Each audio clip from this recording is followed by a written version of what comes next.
Remember, she is a holistic nurse practitioner with over 2 decades of experience in the healthcare field, where she transitioned into integrative health, functional medicine, and really does so much energetic healing work.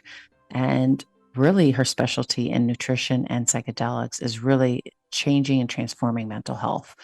She is one of the leading practitioners here in South Florida, and I'm so honored and look forward to continuing this conversation. Hope you enjoy. What would you say about, I mean, we don't know the history, like we don't know what really, really happened, because in my mind, I'm like curious as far as like with the lozenges and with what you do at home. I've always thought that you were supposed to suck on it, swallow the saliva, and then spit the lozenge. But then I, like Matthew Perry, supposedly there was an autopsy. Somebody told me that they found a lozenge in his, but I personally haven't seen it. I tried searching for it, so maybe I'm false in that. But what is the proper? So there's different schools of thought about it. I mean, there's a lot of people who spit and they have just as powerful experience. But then there's a lot of people who kind of don't swish the saliva around enough, and maybe they just do better when they swallow because they still get a little bit of a GI absorption that way. We always did it that way in our company. And I've always told people 12 minutes under the tongue, lozenge, swish it around so that it's absorbed in that mucosa, and then swallow. I always tell people to swallow. But I have people who don't want to swallow because it doesn't taste very good, honestly. So and they do want to spit out, and that's okay too. But they might need a little higher dose. I love lozenge for the following reasons. It is gentle. It's more a gentle onset, and it's a gentle come down, right? So in the case of Matthew Perry, I can only assume, and again, I have no clue, but I can only assume that he had done IV treatments, obviously. Or that's probably that had been it had been a few weeks before, though. Right. No, I just mean in general. So he probably was already at a pretty high dose and maybe had a high tolerance. And then whoever prescribed him lozenge, I can't imagine how much it was. But, I just don't even think it matters. I think that what matters most is taking the medicine safely and responsibly. And I don't think that he did either of those things. So even if someone prescribed him lozenge, they would never recommend that he was alone, that he was in a hot tub. He was in a hot tub, right? He was in a hot tub. He was in a hot water. tub. You're not supposed to be any type of medicine. You're not supposed to be near water ever. Yeah, I mean, we would never even think of really going so in depth. People drown all the time in hot tubs and pools when they're drunk, right? And it happens all the time. Like the deaths related to alcohol happen every single day in this country. And it's just not even, we're so accustomed to it that we become so desensitized, so we don't even discuss it. And then you look at someone like him and we don't know what else he had in his system, right? We just don't know. And then so ketamine gets blamed. And it's interesting because I got so many texts, just like I'm sure you did. I got so many texts from random people that weekend, like, did you see ketamine caused so-and-so's death? And I'm like, yeah, it's a lot more nuanced conversation than that. I don't agree. Humans have to be accountable for the situations that they put themselves in. Zero judgments about addiction, zero judgments about his life or his pain or his suffering, zero judgments about that. However, it's never safe to take a substance and get into a hot tub. And chances are, who knows what else he had on board. Right. We know ketamine is sedating, it's a drowsy. I don't even know how people use it recreationally, to be honest with you, because I'm like, how do you take this and go out and go how? Socialize, Like for me, I can't even imagine it. I'm like, what? Like I wouldn't be able to function. I would just be a blob on somebody's, I don't know, floor. I would, so it's like, we know that it's sedating. And so any responsible provider who prescribes ketamine knows to give the instructions, knows to say, you're not going to drive or operate heavy machinery, be near weapons, be near water for, at least 6 to 8 hours after. And obviously, you're never supposed to be alone. Yeah, that was the first thing. He was alone in the house. Yeah, if you're taking lozenge, you're never supposed to be alone. So there's so many things there that kind of went wrong, I think, and it was probably an unfortunate convergence of all those factors that led to his death. However, I think in our culture, we like to blame. We need to find always a source to blame. It's this, it's that. It's like, nothing is just this or that. Like life is a stream of the ambiguous in between. Nothing is ever just this duality of it's, oh, well, if you didn't do ketamine, you wouldn't have died. Well, so I think it's multiple things, but I think that ultimately, if you feel called to work with this medicine can provide you a profound healing as long as you use it safely. And, I think that a lot of us who work in this space are committed to delivering safe care. And, just because it's safe, I also want to say that doesn't mean that it's necessarily as profound or as beautiful as it can be sometimes, because I do think a lot of clinics have a very medical approach. I think there's a lot of missed opportunities there. Like, patients have an experience, but they don't really have too deep of an experience, or they can't really let go because it's just not the environment for that, right? Like the container isn't there.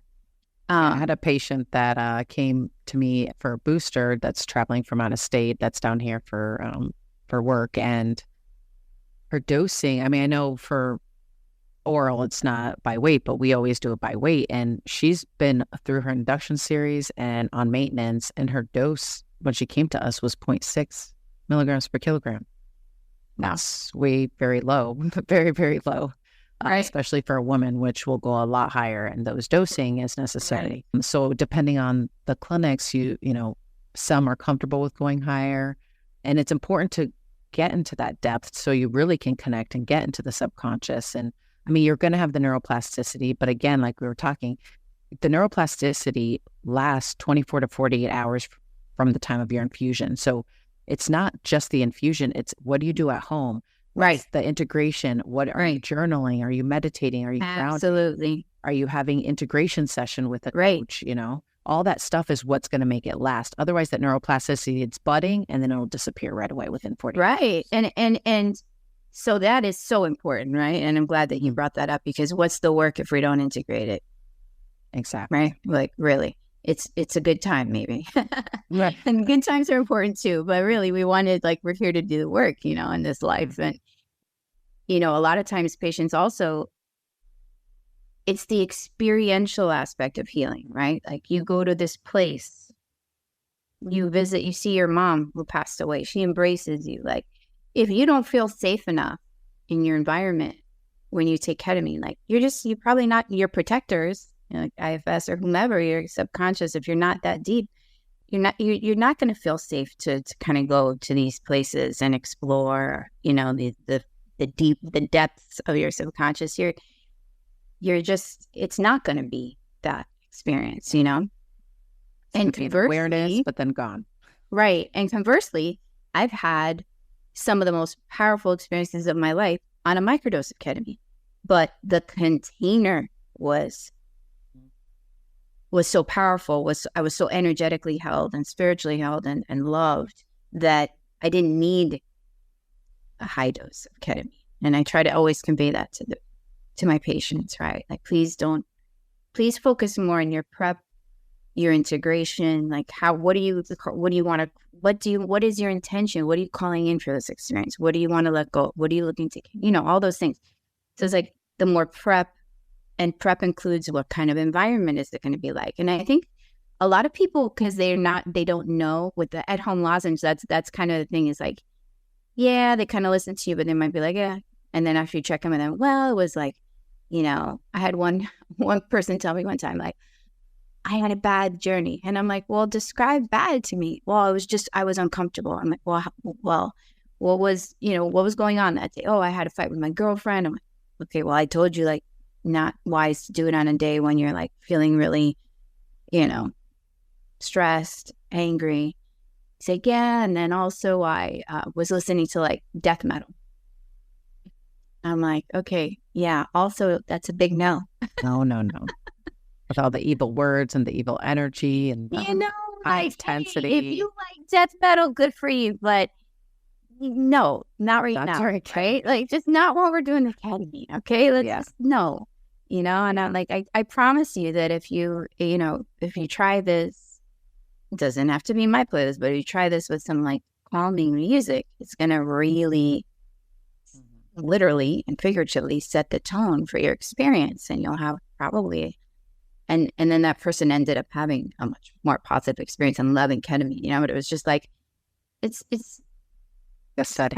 preparation is important for all psychedelics, right? It's like preparation and safety and I think love is really important. I always say, like, love is my medicine. People say, like, what do you do? Reiki, Qigong, this and that, Karuniki. I'm like, I just help to convey love to people. When they're with me, they feel loved. They feel safe. That's what I'm putting out. And I think that is the universal language, and when people feel that, they're able to go deep. They're able to That's really in itself, just to feel love when they Right. probably haven't felt it in a while, love with no agenda, Yes. right? Because a lot of people have only felt love and it's been transactional, or it's been maybe from an abuser, or it's been whatever it's been, hasn't been healthy.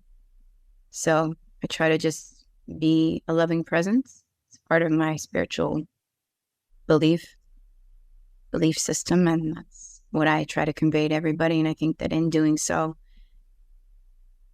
people can be just as equally healed by love and by connecting with that love, which is always within them, right? And I think that's the beauty of these molecules and ketamine, is giving people the opportunity to connect with that part of themselves that is, what we would call their higher self, right?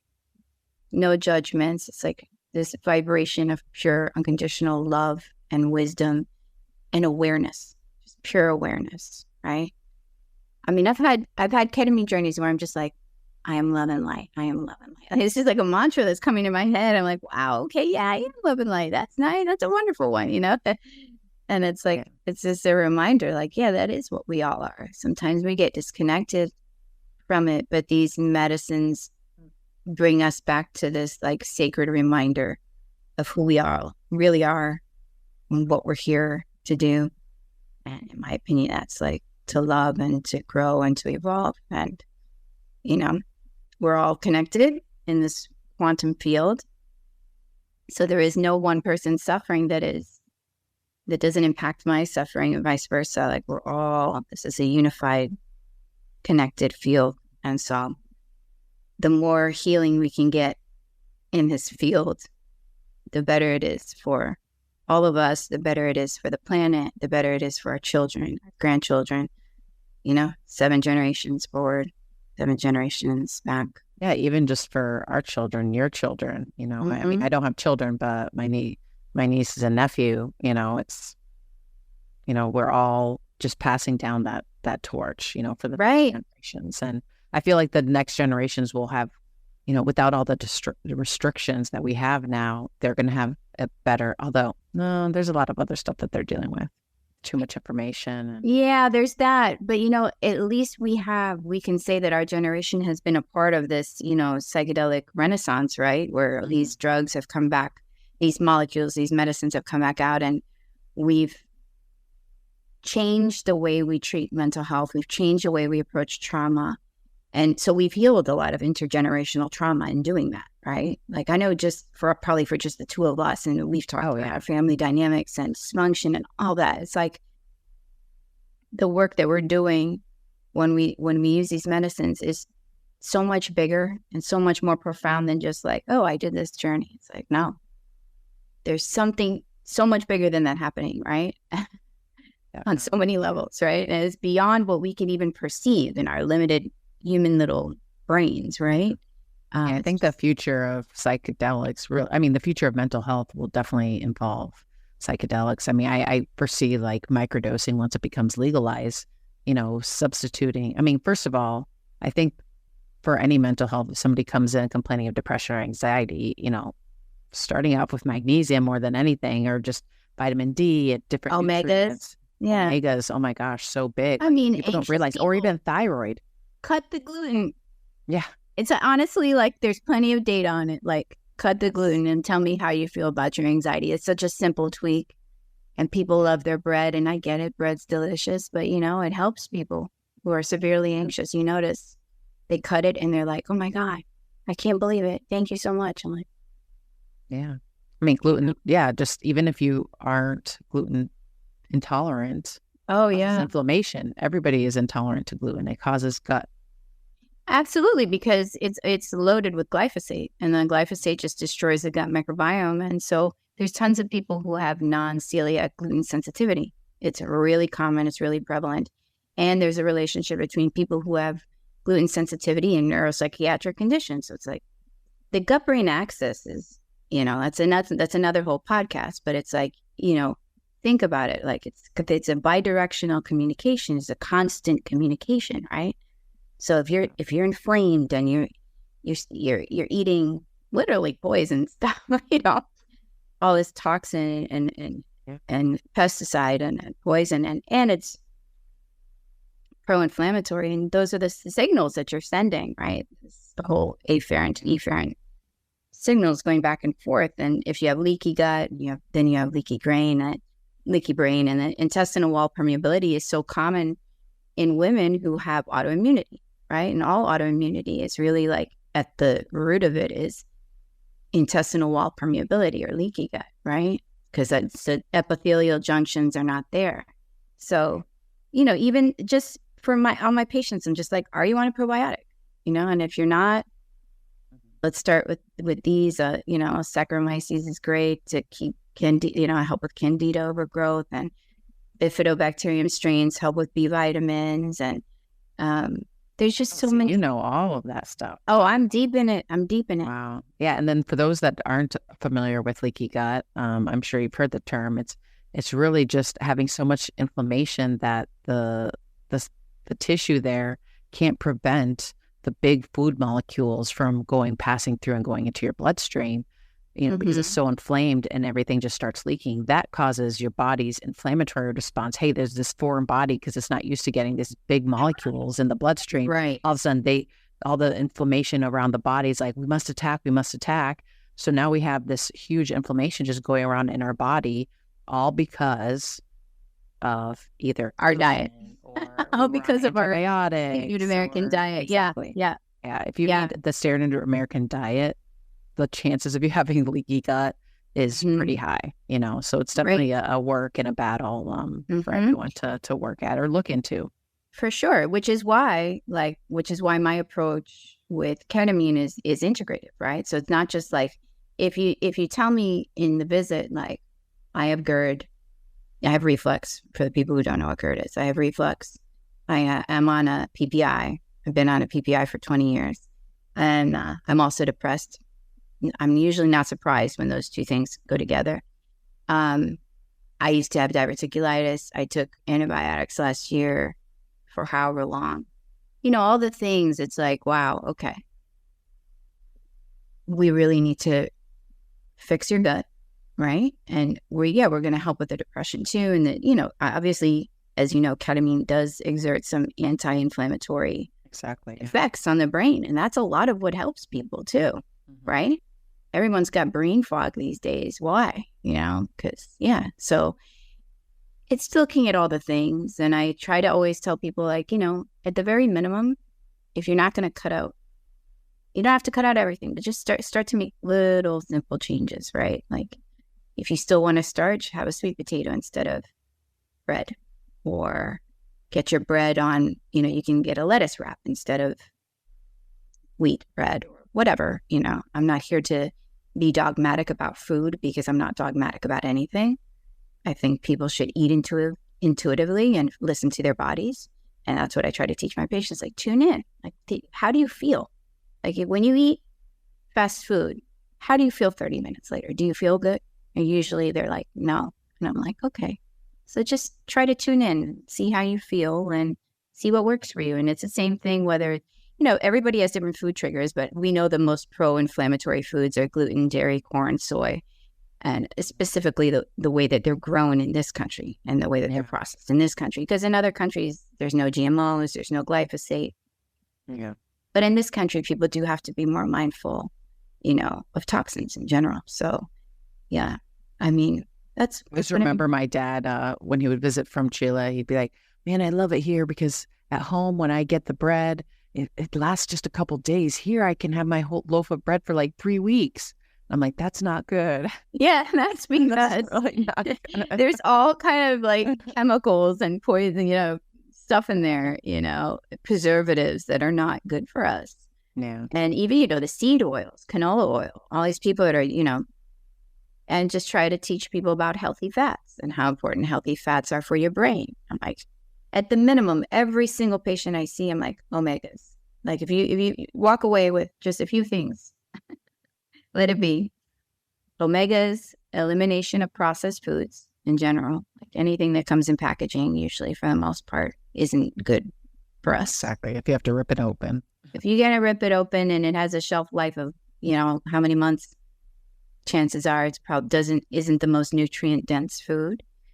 And just getting people back to eating like foods in their whole forms, right? Like a protein, a vegetable, and fruits. Yeah.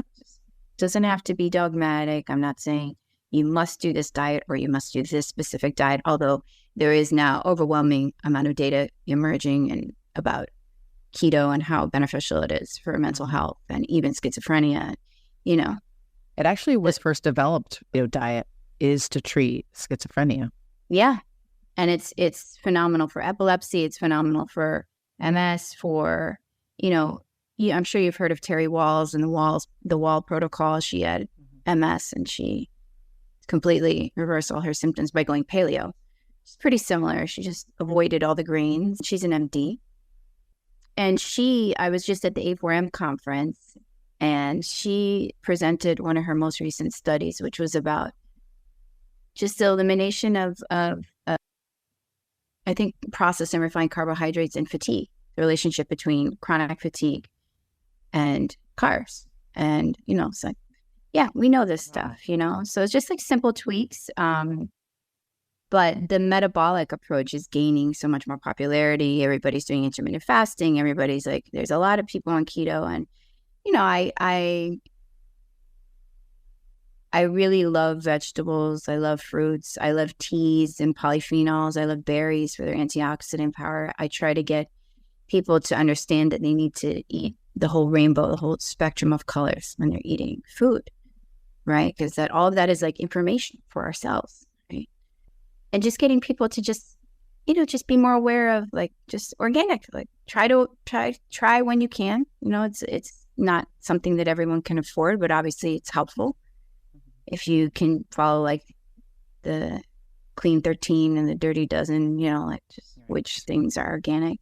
Because, we're living, honestly, in a society where we're really just inundated with toxins, whether it's in our cosmetics or our soaps or the instant antibacterials, triclosan, BPA in the plastic bottles. I mean, I test people I do an environmental toxin test, and you wouldn't believe the amount of people I have who have their BPAs through the roof.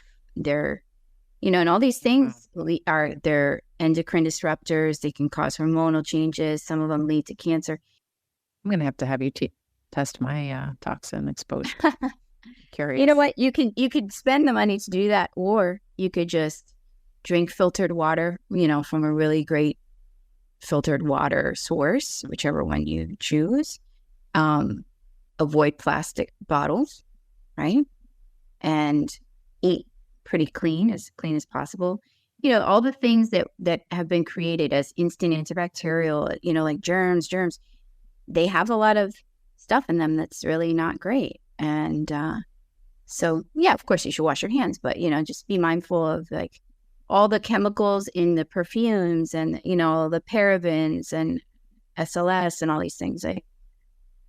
The greater point I'm trying to make is that we're inundated with toxins. And so that our liver, how do we excrete toxin? Through our sweat, through our urine, through our food, right? So our body think about your immune system. It's like, wow, there's so much to deal with, right? The liver has so much to deal with, right? Like we're giving it so much work, right? So why not like help it to function more optimally, just like your car. And gotta maintain it. Yeah, and you wouldn't pour like sugar into your gas tank, you know what I mean? So it's just like these simple things, we kind of get away from it, but they do make a big difference. And I think just bringing like mindful awareness I'm a big proponent of mindfulness practices. And I think that teaching people how to just tune in, like, oh, okay, so how am I feeling right now when I'm eating this bag of chips? Like, what's underneath my desire to, am I eating for comfort? Am I bored? It's mindful eating and mindful living. Yeah. My trick is not bringing it into the home. Right? Same. Yeah, there's certain chips that I'm like, don't bring that in my house because I cannot have it near me. Yeah, exactly. You can't just have one of those chips. I did want to ask a quick question because I know we're, nearing the end, but you had mentioned suppository. Oh, yeah. Dose for ketamine. Mm-hmm. So I know we can't talk too long because we're finished, but. Well, that's too bad because I have a great suppository story. No, but all right. Yeah, I started doing that because a friend of mine who's a psychiatrist in the Bay Area, who I met through the ketamine training, one of the ketamine trainings I went to, he said, for a lot of the people who have severe nausea, I just prescribe them suppository. And I was like, light bulb, like, oh. And so then we started to trial that. And we did it really just amongst like us first to see how that would play out. And I really have to say that I really took one for the team because I thought, I didn't realize how much better absorption it would be. Yeah, because you bypass first pass. Yeah, so I underestimated that. Well, I'll just take similar to the dose I take orally. Wrong. I feel like I was on that journey for, 10 hours. It was really it was like a never ending journey. It's like, okay, I just want this to end. And I never vomit, but I vomited. And that was because I didn't realize, it was too much for me. So what I do now is like, if someone wants, obviously, and that was vaginal because that was also part of the learning curve was like, no, we're not doing vaginal. Some people may like that, but for me, it was a no. Let's try rectal instead. And then we started working with rectal, and I would prescribe it to a lot of people who just, couldn't tolerate the taste. I mean, I have people who literally would gag just tasting the ketamine because it's not a pleasant taste, And so it's like, what would we do for them? So there was a few people we would do that with. And rectal suppository is actually great. I mean, it's a beautiful experience. It's a little different from the lozenge journey. It's more of like a body, even though obviously maybe just associated, right? So it's funny to say that, but it feels more like a body high, kind of similar to an IM journey without the rapid drop into, it's not as fast of a drop. The IM is like, you're here and the next second you're gone. Suppository is a little bit more gentle than that, but a very clear experience. Is it similar dosing to the intramuscular? No. Or is it like in between? No, so for example, I would say like the max dose I would take orally is 300 milligrams, right? And what I would take rectally would be about 200 milligrams. So maybe like you would need only 2/3 of the dose that you would normally take orally. So if you took, you can extrapolate that to IM or your IV dosing. Okay. What's really nice about it, obviously, is like when you have the perfect dose and it's not too much, this is the same thing. You have to start low and go slow. When you have the perfect dose, it's a lovely journey. There's not a lot of the side effects. It's a great experience. I really enjoy it. It's kind of up there at the top for me. Interesting, yeah. I like to stay in the space, me personally, because I'm a meditator. So like, I don't mind being in the space. And a lot of people like I am, but I find like for me, I am is so short. It's over in like 15 minutes. My absorbency is different, where it's like it's deep into it, and then all of a sudden I'm like, oh, I'm done. Right. And then I go back in, and then I'm done, and then I'm just groggy for like 12 hours for the interval. Right. And that's the thing is nothing, like I've said, I think probably intimated most of this podcast, like nothing in medicine is one size fits all, and particularly integrative medicine or this psychedelic medicine, right? Like what works for me may not work for you. And you might feel like, hey, I don't really like the suppository. I do feel that on some level, what I've done a lot of work with private clients who have maybe a history of abuse, and like the lower chakras have a lot of work that needs to be done. I find the suppositories have been very powerful and very helpful. You know, that's a different perspective, obviously, than a mainstream perspective. But I do think just like getting into that, like the root and sacral chakras with the suppository, it kind of addresses some other deep stuff that may be there. And I've seen it. I've witnessed it do powerful things for people. And there's a little bit more of a clarity with it. So I really like it. I like it. I don't love the way the lozenge tastes, so maybe that's another reason why I like it. And I'm an extremely sensitive person to all medicines and all things. And there's other people who are also really sensitive. And if you are one of those people, you would obviously just want to start at the lowest dose. But for the most part, for most of the clients I've treated with pository, there's very minimal vomiting, very minimal GI stuff. And it kind of lasts, you know, it's like, it definitely lasts a lot longer than obviously IV or IM. It's, you know, I don't even think it's been studied that much. I looked up the pharmacokinetics and it's like, I think it's 24-25%, max 30 maybe. It definitely lasts longer. My experience is that it's like, it's a long journey. And so if that's the case, if you are going to go that route, then you need to be prepared for that. You need to have a sitter. You need to have someone you trust with you, a facilitator that you trust, a sitter, a person who is going to keep you safe, help you walk to the bathroom if you need to do that. You need to be well hydrated beforehand. You need to have eaten something before the fasting period, you know, because it may be a long journey. And most important too for everyone is you need to make sure that your home environment is taken care of when you're going to be doing the medicine, because I have patients that we've, you know, paused treatment because they're, let's say, a single mom and they come home from their infusion and they have 3 kids and they're alone and they need food and, you know, like that's not how you're supposed to go home. You know, you're supposed to go home, integrate, just be with yourself, journal, meditate, whatever you need to do, but not just go back right into it. You know, you need to give yourself space. You absolutely need to give yourself the space, and whatever that looks like for you, whatever you're capable of, you know, achieving in that regard. It's hard because not everybody has the support. And that's one of the sad things about ketamine is like I've had patients where, you know, they seek ketamine, but they're not in a safe environment. Maybe it's an abusive environment. And it's like, you know, you really have to think about, yes, this medicine may help you. And of course I want to help you, but what happens, you know, if I'm not there, you know, like you really have to be safe and you have to be with people you trust. And, you know, yeah, it's a powerful medicine, right?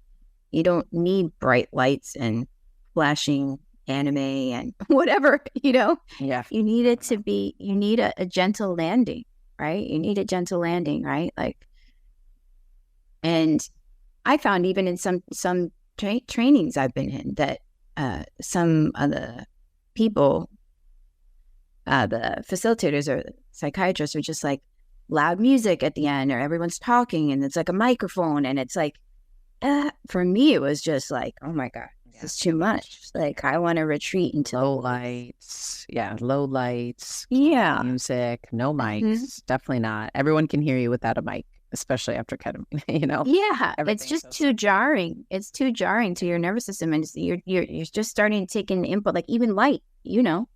Like the eyes are very sensitive to light with ketamine. I'll always stress to people like, please, please, please, eyewear, you know, until you are, you know, if you're ketamine Jedi and you want to not use eyewear, then you're ketamine Jedi and you feel good doing that. Hey, there's time to get there. Like there's no rush. I try to tell people like, there's really no rush.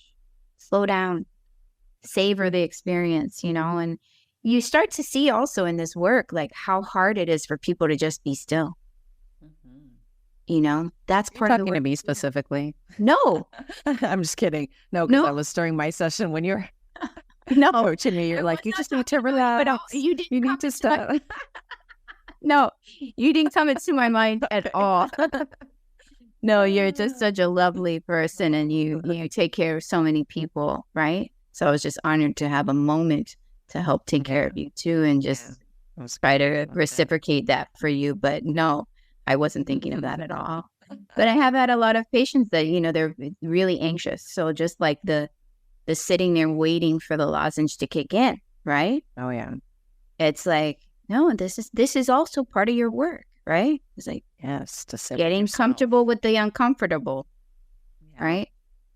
That's the only way out is through. You gotta get in there. You gotta. True. We all have to do that. I'm gonna have to bring you back on, because I feel like we could just keep talking, and there's so much more to talk about. But we've already like double ran over and stuff, so we will definitely bring you back on. Okay. No, you're good. I love it. I love it. I could keep talking to you forever, but we're gonna have to cut it off. Thank you so much, Kate, for coming on and us talking not only just ketamine and psychedelics, but really the holistic, the nutrition, and avoiding the toxins, and how to optimize yourself and really get true healing outside of psychedelics. So the holistic approach. Yes. Thank you. I would say to close that we are our medicine, really, in the end. We are our own medicine. The medicine is within us always. It's just how can we return to it? It may not be ketamine. It may not be that molecule. It may just be meditating in silence every day under a tree. Whatever you do, it's always within you, and just to find your way back to that. That's your true nature. That's your essence. And in that way, you can live the most peaceful and blissful life. I love that. We are our medicine. Yes. We are. Well, thank you, everyone out there. It was an honor to have Kate, and I hope you enjoyed all the wonderful knowledge that she bestowed upon us. Just to reach out, because I do want to hear, and I would love to hear from you, whether it's feedback for myself, or if you actually have a specific question you'd like answered related to psychedelics, you can message me actually directly on Instagram. It's at the Psychedelic Healing Podcast, all spelled out, the Psychedelic Healing Podcast. Just message me with any questions, or if you'd like a specific guest you'd want me to interview, reach out. I would love to hear from you. So that is a wrap for this week's episode of Psychedelic Healing. Thank you for joining me and Kate. You have a beautiful night.